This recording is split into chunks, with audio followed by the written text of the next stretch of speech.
So I want you to look around the room for a minute. So I want you to look around the room for a minute. So I want you to look around the room for a minute.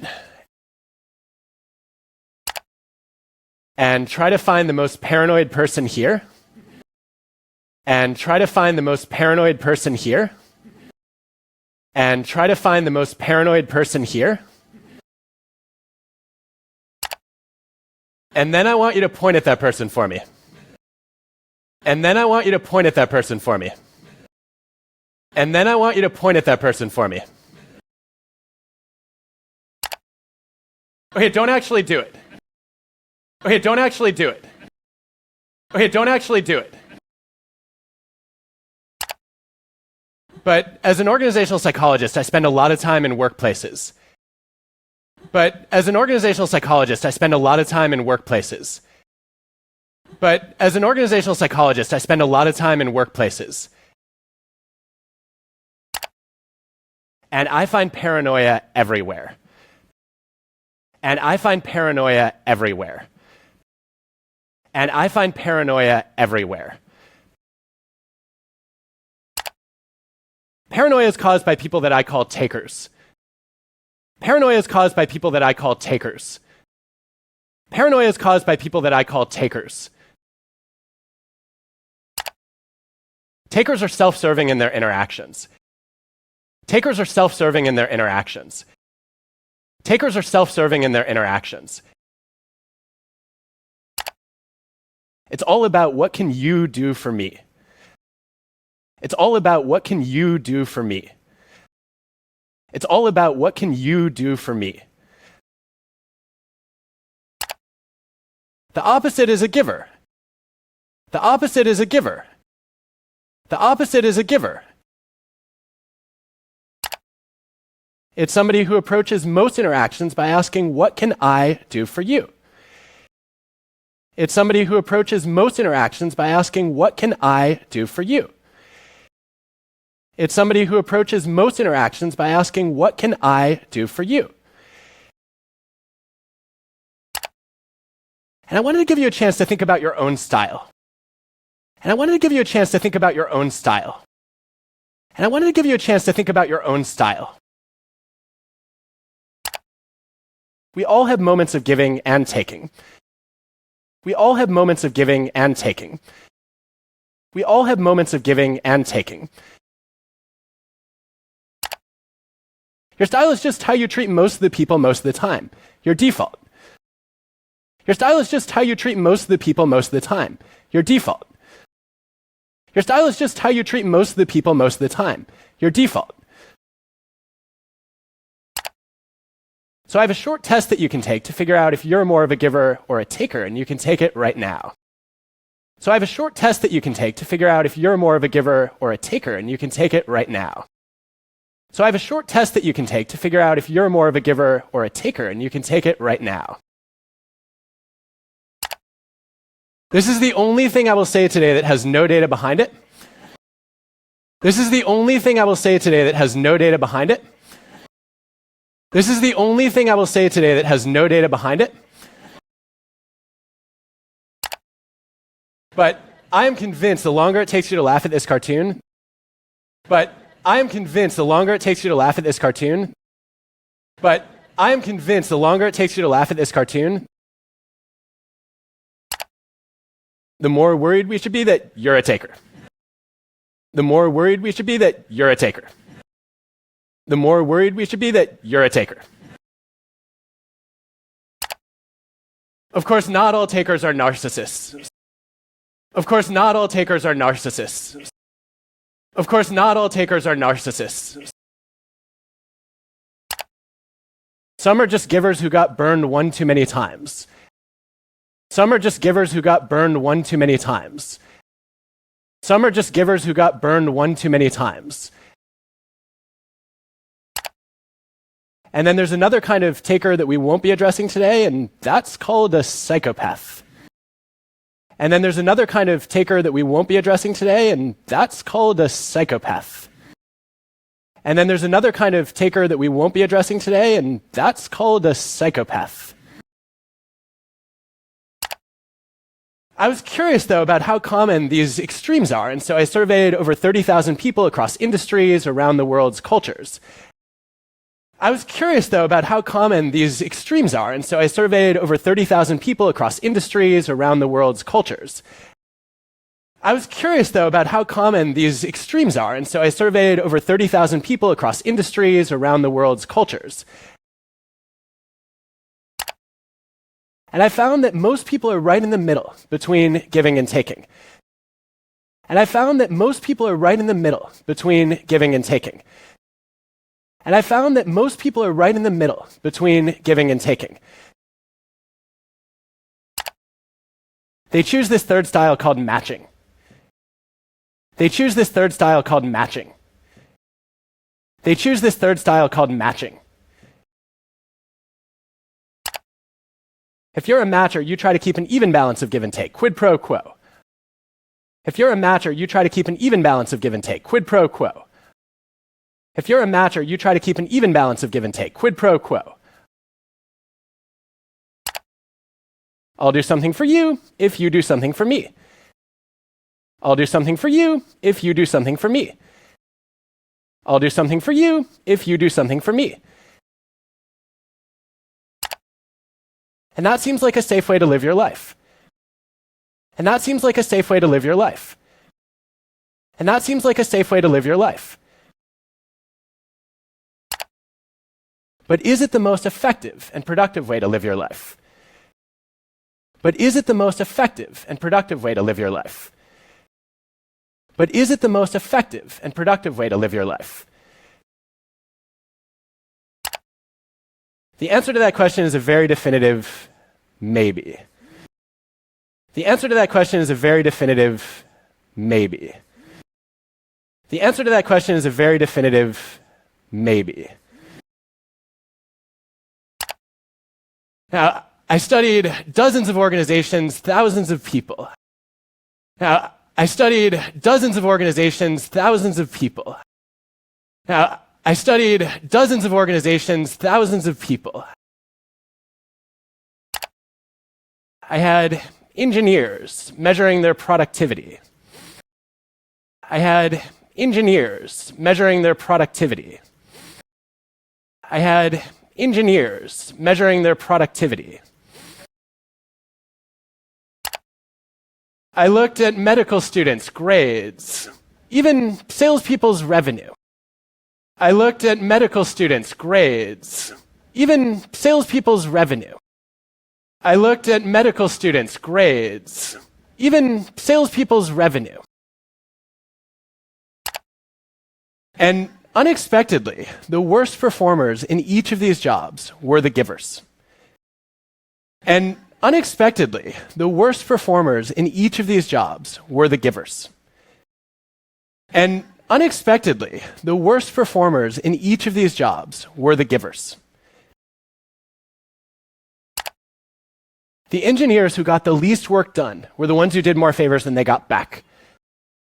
The engineers who got the least work done were the ones who did more favors than they got back. The engineers who got the least work done were the ones who did more favors than they got back. They were so busy doing other people's jobs, they literally ran out of time and energy to get their own work completed. They were so busy doing other people's jobs, they literally ran out of time and energy to get their own work completed. They were so busy doing other people's jobs, they literally ran out of time and energy to get their own work completed. In medical school, the lowest grades belong to the students who agree most strongly with statements like, in medical school, the lowest grades belong to the students who agree most strongly with statements like, in medical school, the lowest grades belong to the students who agree most strongly with statements like, I love helping others. I love helping others. I love helping others. Which suggests the doctor you ought to trust is the one who came to med school with no desire to help anybody. Which suggests the doctor you ought to trust is the one who came to med school with no desire to help anybody. Which suggests the doctor you ought to trust is the one who came to med school with no desire to help anybody. And then in sales, too, the lowest revenue accrued to the most generous salespeople. And then in sales, too, the lowest revenue accrued to the most generous salespeople. And then in sales, too, the lowest revenue accrued to the most generous salespeople. And I actually reached out to one of those salespeople who had a very high giver score. And I actually reached out to one of those salespeople who had a very high giver score. And I actually reached out to one of those salespeople who had a very high giver score. And I asked him,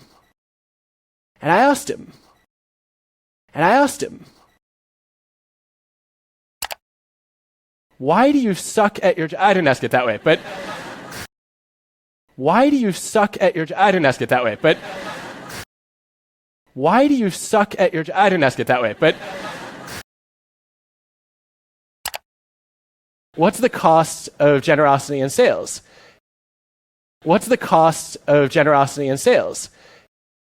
What's the cost of generosity in sales? And he said, well, I just care so deeply about my customers that I would never sell them one of our crappy products. And he said, well, I just care so deeply about my customers that I would never sell them one of our crappy products. And he said, well, I just care so deeply about my customers that I would never sell them one of our crappy products. So just out of curiosity, how many of you self-identify more as givers than takers or matchers? So just out of curiosity, how many of you self-identify more as givers than takers or matchers? So just out of curiosity, how many of you self-identify more as givers than takers or matchers? Raise your hands. Raise your hands. Raise your hands. Okay, would have been more before we talked about these data. Okay, would have been more before we talked about these data. Okay, would have been more before we talked about these data. But actually, it turns out there's a twist here. But actually, it turns out there's a twist here. But actually, it turns out there's a twist here. Because givers are often sacrificing themselves. Because givers are often sacrificing themselves. Because givers are often sacrificing themselves. But they make their organizations better. But they make their organizations better. But they make their organizations better. We have a huge body of evidence. We have a huge body of evidence. We have a huge body of evidence. Many, many studies looking at the frequency of giving behavior that exists in a team or an organization. Many, many studies looking at the frequency of giving behavior that exists in a team or an organization. Many, many studies looking at the frequency of giving behavior that exists in a team or an organization. And the more often people are helping and sharing their knowledge and providing mentoring. And the more often people are helping and sharing their knowledge and providing mentoring. And the more often people are helping and sharing their knowledge and providing mentoring. The better organizations do on every metric we can measure. The better organizations do on every metric we can measure. The better organizations do on every metric we can measure.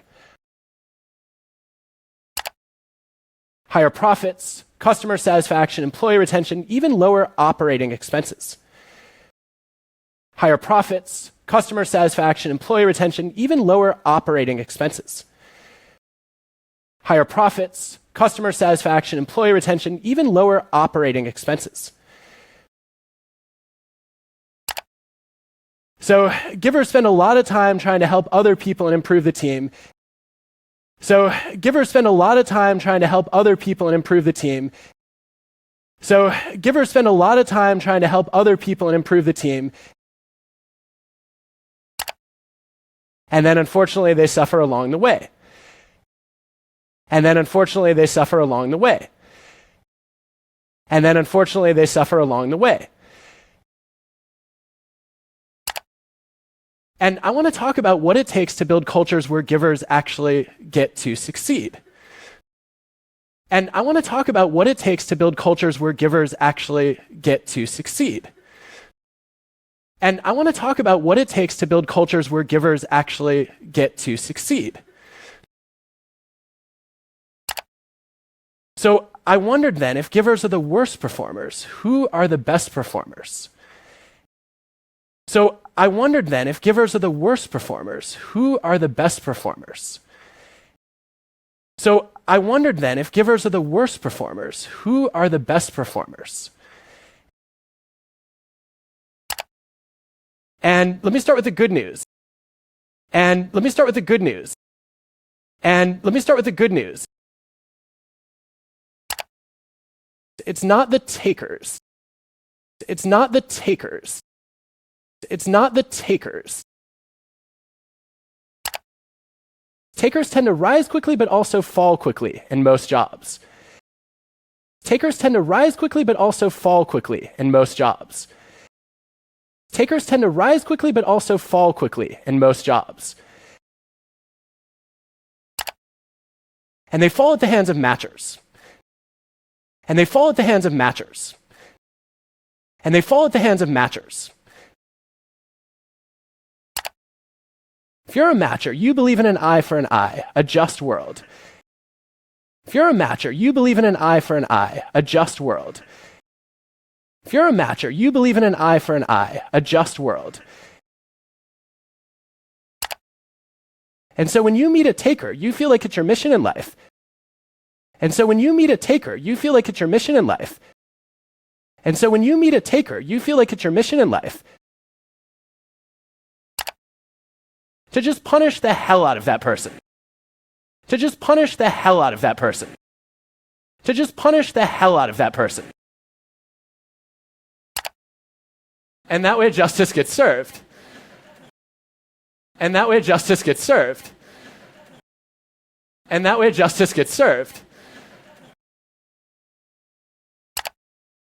Well, most people are matchers. Well, most people are matchers. Well, most people are matchers. And that means if you're a taker, it tends to catch up with you eventually. And that means if you're a taker, it tends to catch up with you eventually. And that means if you're a taker, it tends to catch up with you eventually. What goes around will come around. What goes around will come around. What goes around will come around. And so the logical conclusion is it must be the matchers who are the best performers. And so the logical conclusion is it must be the matchers who are the best performers. And so the logical conclusion is it must be the matchers who are the best performers. But they're not.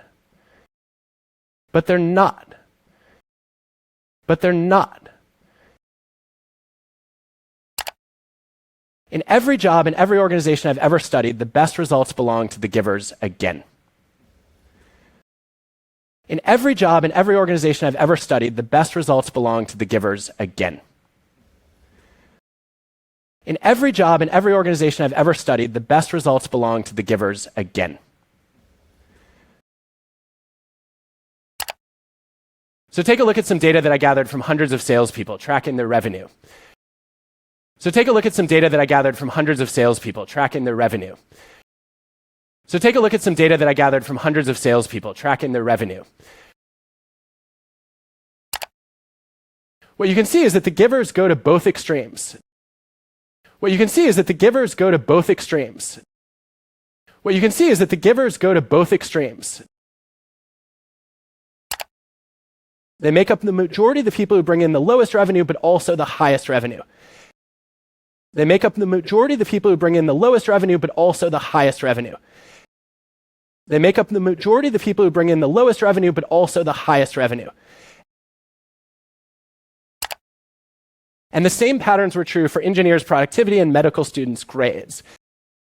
And the same patterns were true for engineers' productivity and medical students' grades. And the same patterns were true for engineers' productivity and medical students' grades. Givers are overrepresented at the bottom and at the top of every success metric that I can track. Givers are overrepresented at the bottom and at the top of every success metric that I can track. Givers are overrepresented at the bottom and at the top of every success metric that I can track. Which raises the question, how do we create a world where more of these givers get to excel? Which raises the question, how do we create a world where more of these givers get to excel? Which raises the question, how do we create a world where more of these givers get to excel? And I want to talk about how to do that not just in businesses, but also in nonprofits, schools, even governments. And I want to talk about how to do that not just in businesses, but also in nonprofits, schools, even governments. And I want to talk about how to do that not just in businesses, but also in nonprofits, schools, even governments. Are you ready? Are you ready? Are you ready? All right, I was going to do it anyway, but I appreciate the enthusiasm. All right, I was going to do it anyway, but I appreciate the enthusiasm. All right, I was going to do it anyway, but I appreciate the enthusiasm. The first thing that's really critical is to recognize that givers are your most valuable people. The first thing that's really critical is to recognize that givers are your most valuable people. The first thing that's really critical is to recognize that givers are your most valuable people. But if they're not careful, they burn out. But if they're not careful, they burn out. But if they're not careful, they burn out. So you have to protect the givers in your midst. So you have to protect the givers in your midst. So you have to protect the givers in your midst. And I learned a great lesson about this from Fortune's best networker. And I learned a great lesson about this from Fortune's best networker. And I learned a great lesson about this from Fortune's best networker.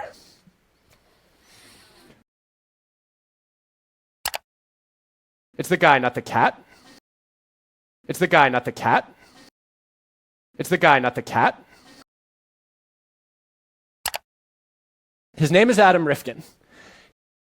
His name is Adam Rifkin. His name is Adam Rifkin. He's a very successful serial entrepreneur. He's a very successful serial entrepreneur. He's a very successful serial entrepreneur who spends a huge amount of his time helping other people. Who spends a huge amount of his time helping other people. Who spends a huge amount of his time helping other people. And his secret weapon is the 5-minute favor. And his secret weapon is the 5-minute favor. And his secret weapon is the 5-minute favor. Adam said, look, you don't have to be Mother Teresa or Gandhi to be a giver. Adam said, look, you don't have to be Mother Teresa or Gandhi to be a giver. Adam said, look, you don't have to be Mother Teresa or Gandhi to be a giver.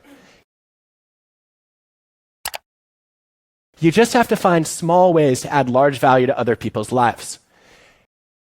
You just have to find small ways to add large value to other people's lives. You just have to find small ways to add large value to other people's lives. And that could be as simple as making an introduction between two people who could benefit from knowing each other. And that could be as simple as making an introduction between two people who could benefit from knowing each other. And that could be as simple as making an introduction between two people who could benefit from knowing each other. It could be sharing your knowledge or giving a little bit of feedback. It could be sharing your knowledge or giving a little bit of feedback. It could be sharing your knowledge or giving a little bit of feedback. Or it might be even something as basic as saying, Or it might be even something as basic as saying, or it might be even something as basic as saying, you know, I'm going to try to figure out if I can recognize somebody whose work who has gone unnoticed. You know, I'm going to try to figure out if I can recognize somebody whose work who has gone unnoticed. You know, I'm going to try to figure out if I can recognize somebody whose work who has gone unnoticed. And those 5-minute favors are really critical to helping givers set boundaries and protect themselves. And those 5-minute favors are really critical to helping givers set boundaries and protect themselves. And those 5-minute favors are really critical to helping givers set boundaries and protect themselves. And the second thing that matters, and the second thing that matters, and the second thing that matters, if you want to build a culture where givers succeed, is you actually need a culture where help-seeking is the norm. If you want to build a culture where givers succeed, is you actually need a culture where help-seeking is the norm. If you want to build a culture where givers succeed, is you actually need a culture where help-seeking is the norm. Where people ask a lot. Where people ask a lot. Where people ask a lot. This may hit a little too close to home for some of you. This may hit a little too close to home for some of you. This may hit a little too close to home for some of you. What you see with successful givers is they recognize that it's okay to be a receiver too. What you see with successful givers is they recognize that it's okay to be a receiver too. What you see with successful givers is they recognize that it's okay to be a receiver too. And if you run an organization, we can actually make this easier. And if you run an organization, we can actually make this easier. And if you run an organization, we can actually make this easier. We can make it easier for people to ask for help. We can make it easier for people to ask for help. We can make it easier for people to ask for help. A couple of colleagues and I studied hospitals. A couple of colleagues and I studied hospitals. A couple of colleagues and I studied hospitals. And we found that on certain floors, nurses did a lot of help seeking. And we found that on certain floors, nurses did a lot of help seeking. And we found that on certain floors, nurses did a lot of help seeking. And on other floors, they did very little of it. And on other floors, they did very little of it. And on other floors, they did very little of it. And the factor that stood out on the floors where help-seeking was common, where it was the norm, and the factor that stood out on the floors where help-seeking was common, where it was the norm, and the factor that stood out on the floors where help-seeking was common, where it was the norm, was there was just one nurse whose sole job it was to help other nurses on the unit. Was there was just one nurse whose sole job it was to help other nurses on the unit. Was there was just one nurse whose sole job it was to help other nurses on the unit. And when that role was available, nurses said, and when that role was available, nurses said, and when that role was available, nurses said, oh, it's not embarrassing, it's not vulnerable to ask for help. Oh, it's not embarrassing, it's not vulnerable to ask for help. Oh, it's not embarrassing, it's not vulnerable to ask for help. It's actually encouraged. It's actually encouraged. It's actually encouraged. Help-seeking isn't important just for protecting the success and the well-being of givers. Help-seeking isn't important just for protecting the success and the well-being of givers. Help-seeking isn't important just for protecting the success and the well-being of givers. It's also critical to getting more people to act like givers. It's also critical to getting more people to act like givers. It's also critical to getting more people to act like givers. Because the data say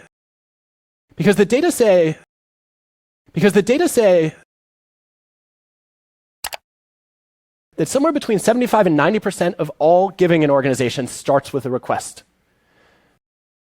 That somewhere between 75 and 90% of all giving in organizations starts with a request. That somewhere between 75 and 90% of all giving in organizations starts with a request. But a lot of people don't ask. But a lot of people don't ask.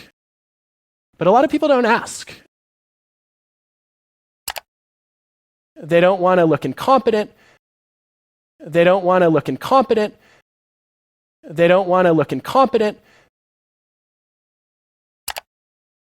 They don't know where to turn. They don't want to burden others. They don't know where to turn. They don't want to burden others. They don't know where to turn. They don't want to burden others. And yet, if nobody ever asked for help, you have a lot of frustrated givers in your organization who would love to step up and contribute. And yet, if nobody ever asked for help, you have a lot of frustrated givers in your organization who would love to step up and contribute. And yet, if nobody ever asked for help, you have a lot of frustrated givers in your organization who would love to step up and contribute. If they only knew who could benefit and how. If they only knew who could benefit and how. If they only knew who could benefit and how. But I think the most important thing,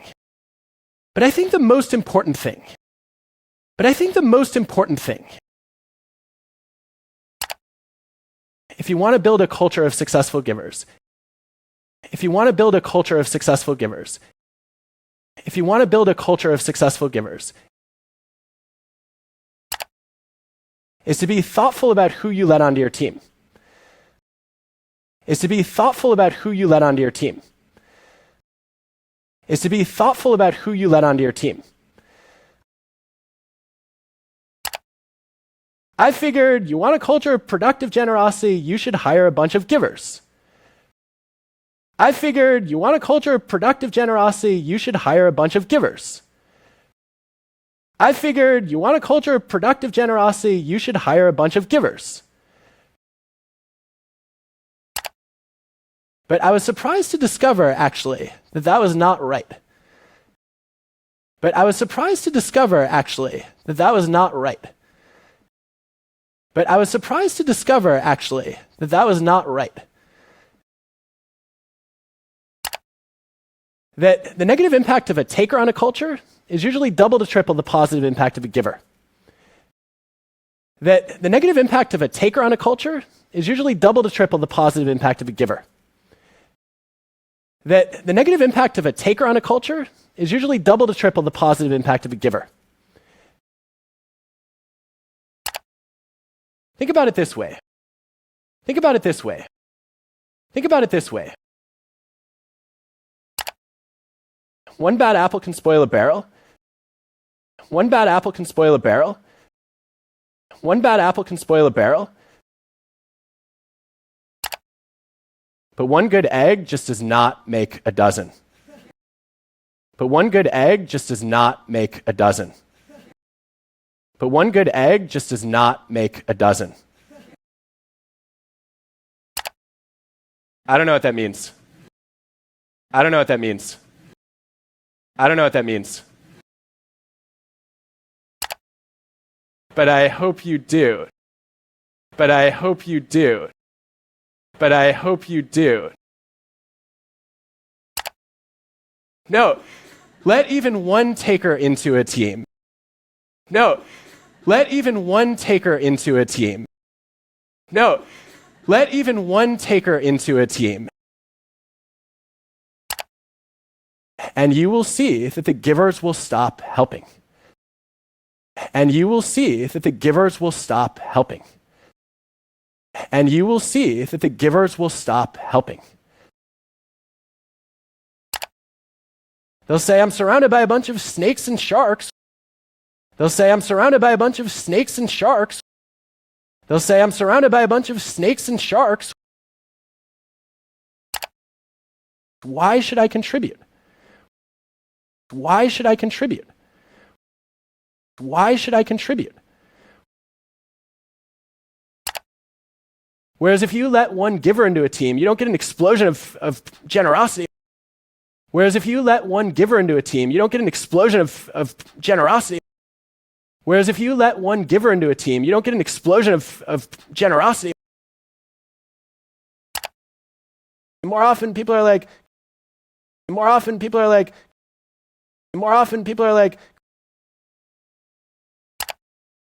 great, that person can do all our work. Great, that person can do all our work. Great, that person can do all our work. So effective hiring and screening and team building is not about bringing in the givers. So effective hiring and screening and team building is not about bringing in the givers. So effective hiring and screening and team building is not about bringing in the givers. It's about weeding out the takers. It's about weeding out the takers. It's about weeding out the takers. And if you can do that well, you will be left with givers and matchers. And if you can do that well, you will be left with givers and matchers. And if you can do that well, you will be left with givers and matchers. The givers will be generous because they don't have to worry about the consequences. The givers will be generous because they don't have to worry about the consequences. The givers will be generous because they don't have to worry about the consequences. And the beauty of the matchers is that they follow the norm. And the beauty of the matchers is that they follow the norm.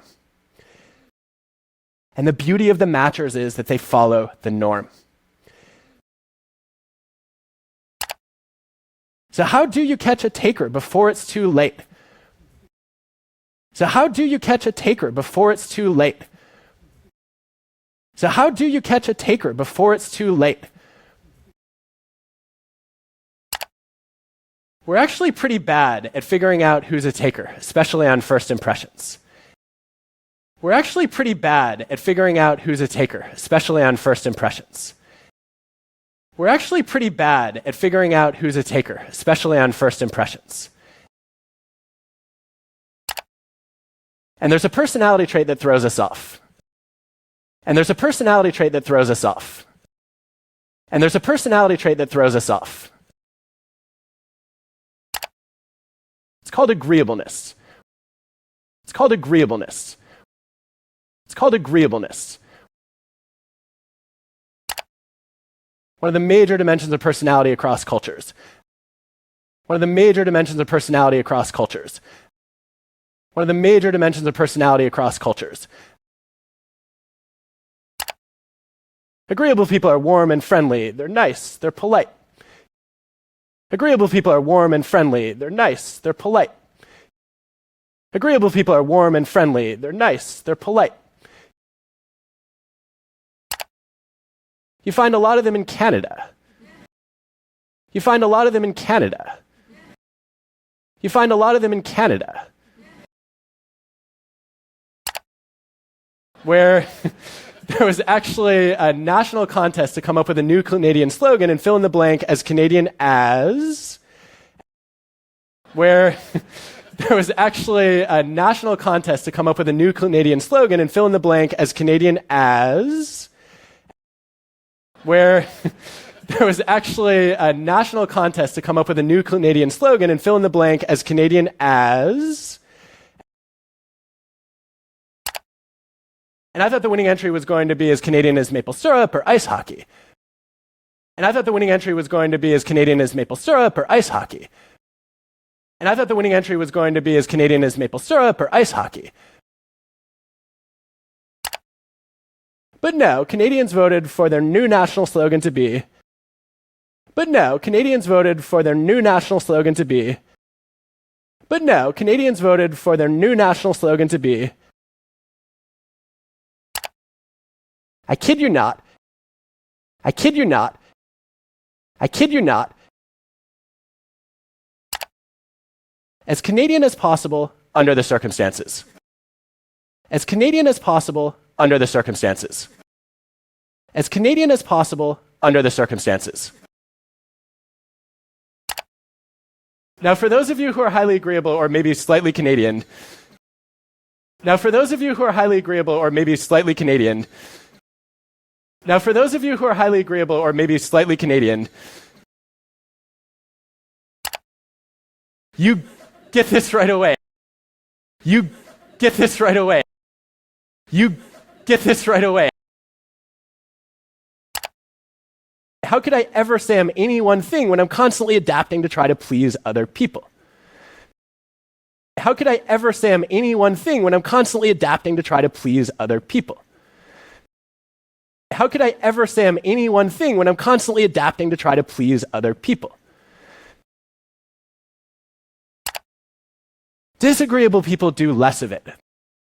Disagreeable people do less of it. Disagreeable people do less of it.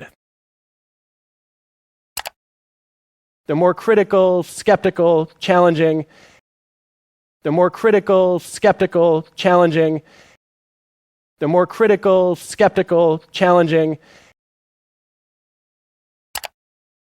And far more likely than their peers to go to law school. And far more likely than their peers to go to law school. And far more likely than their peers to go to law school.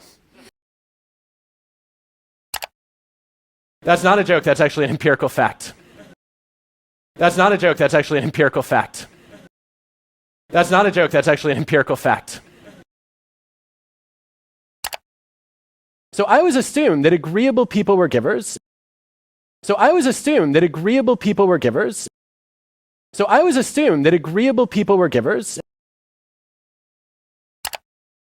And disagreeable people were takers. And disagreeable people were takers. And disagreeable people were takers. But then I gathered the data and I was stunned to find no correlation between those traits. But then I gathered the data and I was stunned to find no correlation between those traits. But then I gathered the data and I was stunned to find no correlation between those traits. Because it turns out that agreeableness, disagreeableness is your outer veneer. Because it turns out that agreeableness, disagreeableness is your outer veneer. Because it turns out that agreeableness, disagreeableness is your outer veneer. How pleasant is it to interact with you? How pleasant is it to interact with you? How pleasant is it to interact with you? Whereas giving and taking are more of your inner motives. Whereas giving and taking are more of your inner motives. Whereas giving and taking are more of your inner motives. What are your values? What are your values? What are your values? What are your intentions toward others?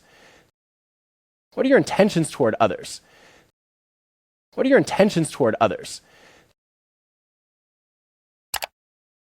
If you really want to judge people accurately, if you really want to judge people accurately, if you really want to judge people accurately, you have to get to the moment that every consultant in the room is waiting for. You have to get to the moment that every consultant in the room is waiting for. You have to get to the moment that every consultant in the room is waiting for. And draw a 2x2. And draw a 2x2. And draw a 2x2. The agreeable givers are easy to spot. The agreeable givers are easy to spot. The agreeable givers are easy to spot. They say yes to everything. They say yes to everything. They say yes to everything.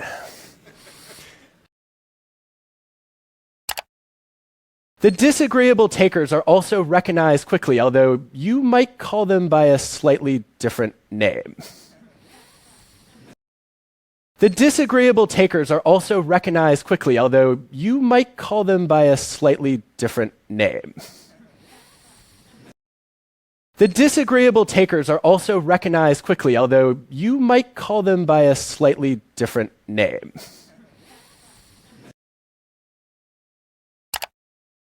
We forget about the other two combinations. We forget about the other two combinations. We forget about the other two combinations. There are disagreeable givers in our organizations. There are disagreeable givers in our organizations. There are disagreeable givers in our organizations. There are people who are gruff and tough on the surface. There are people who are gruff and tough on the surface.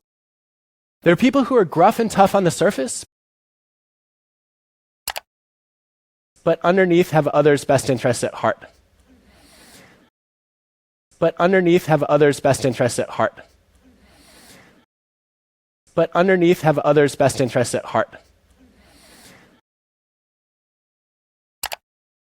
Or as an engineer put it, or as an engineer put it, or as an engineer put it, oh, disagreeable givers, like somebody with a bad user interface, but a great operating system. Oh, disagreeable givers, like somebody with a bad user interface, but a great operating system. Oh, disagreeable givers, like somebody with a bad user interface, but a great operating system. If that helps you.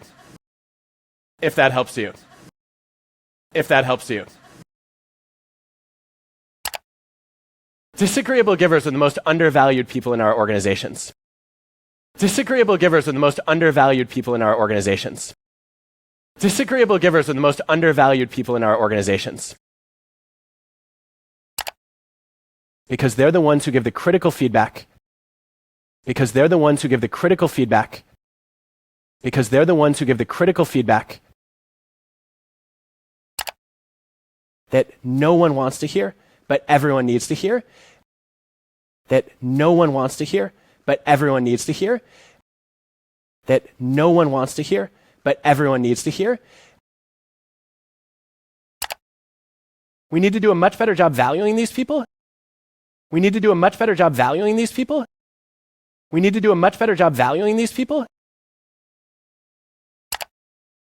As opposed to writing them off early and saying, as opposed to writing them off early and saying, as opposed to writing them off early and saying, kind of prickly, kind of prickly, kind of prickly. Must be a selfish taker. Must be a selfish taker. Must be a selfish taker. The other combination we forget about is the deadly one. The other combination we forget about is the deadly one. The other combination we forget about is the deadly one. The agreeable taker, also known as the faker. The agreeable taker, also known as the faker. The agreeable taker, also known as the faker. This is the person who's nice to your face and then will stab you right in the back. This is the person who's nice to your face and then will stab you right in the back. This is the person who's nice to your face and then will stab you right in the back. And my favorite way to catch these people in the interview process is to ask the question. And my favorite way to catch these people in the interview process is to ask the question. And my favorite way to catch these people in the interview process is to ask the question, can you give me the names of 4 people whose careers you have fundamentally improved? Can you give me the names of 4 people whose careers you have fundamentally improved? Can you give me the names of 4 people whose careers you have fundamentally improved. And the takers will give you 4 names. And the takers will give you 4 names. And the takers will give you 4 names. And they will all be more influential than them. And they will all be more influential than them. And they will all be more influential than them. Because takers are great at kissing up and then kicking down. Because takers are great at kissing up and then kicking down. Because takers are great at kissing up and then kicking down. Givers are more likely to name people who are below them in a hierarchy. Givers are more likely to name people who are below them in a hierarchy. Givers are more likely to name people who are below them in a hierarchy. Who don't have as much power. Who don't have as much power. Who don't have as much power. Who can do them no good. Who can do them no good. Who can do them no good. And let's face it, you all know you can learn a lot about character by watching how someone treats their restaurant server or their Uber driver. And let's face it, you all know you can learn a lot about character by watching how someone treats their restaurant server or their Uber driver. And let's face it, you all know you can learn a lot about character by watching how someone treats their restaurant server or their Uber driver. So if we do all this well, if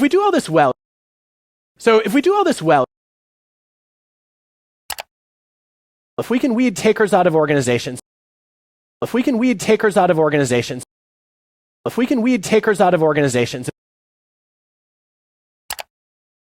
if we can make it safe to ask for help, if we can make it safe to ask for help, if we can make it safe to ask for help, if we can protect givers from burnout, if we can protect givers from burnout, if we can protect givers from burnout, and make it okay for them to be ambitious in pursuing their own goals, and make it okay for them to be ambitious in pursuing their own goals, and make it okay for them to be ambitious in pursuing their own goals, as well as trying to help other people, as well as trying to help other people, as well as trying to help other people. We can actually change the way that people define success. We can actually change the way that people define success. We can actually change the way that people define success. Instead of saying it's all about winning a competition, instead of saying it's all about winning a competition, instead of saying it's all about winning a competition, people will realize success is really more about contribution. People will realize success is really more about contribution. People will realize success is really more about contribution. I believe that the most meaningful way to succeed is to help other people succeed. I believe that the most meaningful way to succeed is to help other people succeed. I believe that the most meaningful way to succeed is to help other people succeed. And if we can spread that belief, and if we can spread that belief, and if we can spread that belief, we can actually turn paranoia upside down. We can actually turn paranoia upside down. We can actually turn paranoia upside down. There's a name for that. There's a name for that. There's a name for that. It's called pronoia. It's called pronoia. It's called pronoia. Pronoia is the delusional belief that other people are plotting your well-being. Pronoia is the delusional belief that other people are plotting your well-being. Pronoia is the delusional belief that other people are plotting your well-being. That they're going around behind your back. That they're going around behind your back. That they're going around behind your back. And saying exceptionally glowing things about you. And saying exceptionally glowing things about you. And saying exceptionally glowing things about you. And the great thing about a culture of givers is, and the great thing about a culture of givers is, and the great thing about a culture of givers is, that's not a delusion, it's reality. That's not a delusion, it's reality. That's not a delusion, it's reality. Look, I want to live in a world where givers succeed. Look, I want to live in a world where givers succeed. Look, I want to live in a world where givers succeed. And I hope you will help me create that world. And I hope you will help me create that world. And I hope you will help me create that world. Thank you. Thank you. Thank you.